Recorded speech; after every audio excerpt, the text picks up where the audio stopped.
left Yamba this morning. We're heading for the Gold Coast. We expect the wind to pick up later, so I've only got second reef in the main. We need to average 4.5 knots to get there by tomorrow morning. A bit rolly, but I'm just making some bacon and eggs for breakfast. That'll be nice. We should be there around 7 AM tomorrow. It's 9 AM now. Generally should be a pretty pleasant sail though.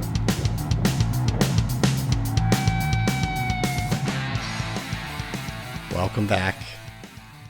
I left you last time as we'd arrived in Yamba, with the leak being leaky and without a solid plan on what to do. Thankfully, a week on the hook gave me plenty of time to think.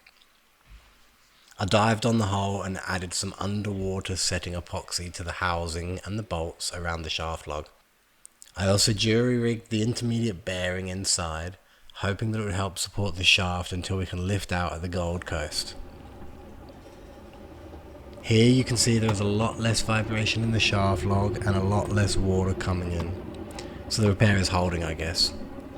In a few minutes I'll talk more about the shit show that is the shaft log and the waste of space marina and pit water that did all the original work / sabotage. But let's get to the Gold Coast.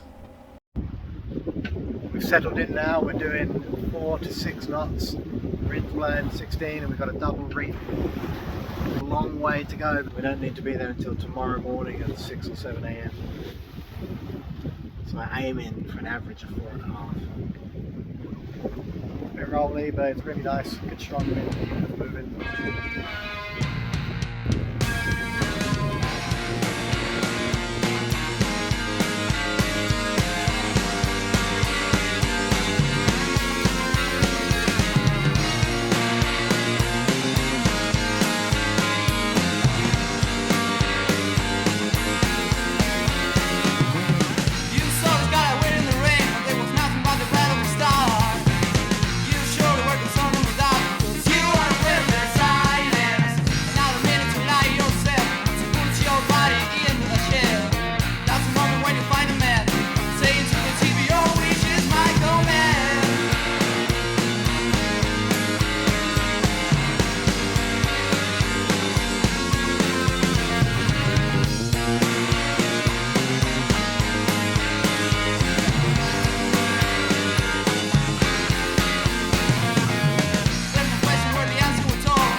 The wind picked up in the Arvo, so went down to just a reefed main for a bit.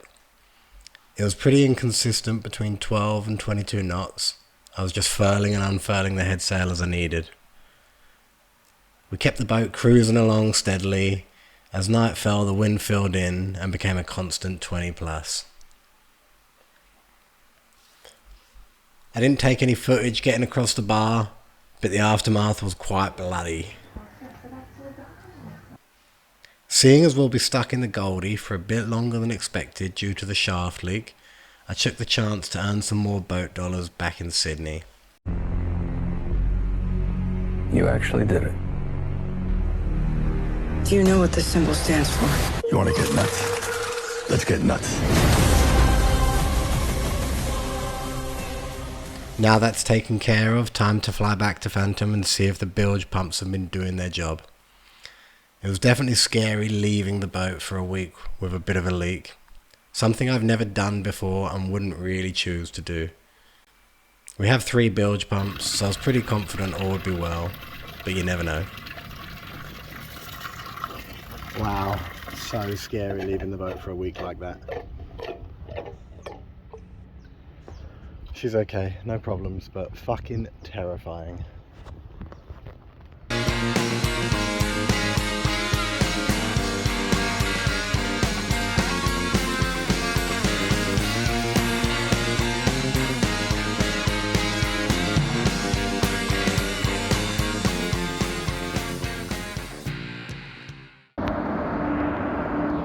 Can't sink if we're not in the water, can we?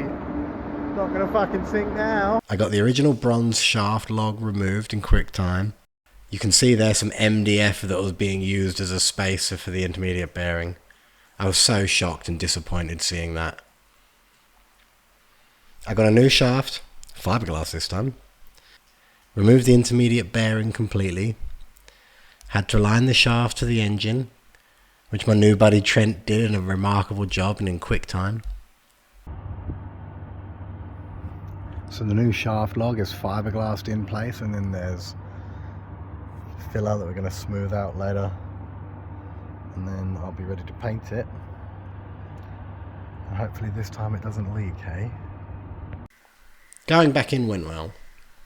I did some tests, got a new flexible coupling between the shaft and the motor. Feels like a new boat. It's dry and smooth. What a win.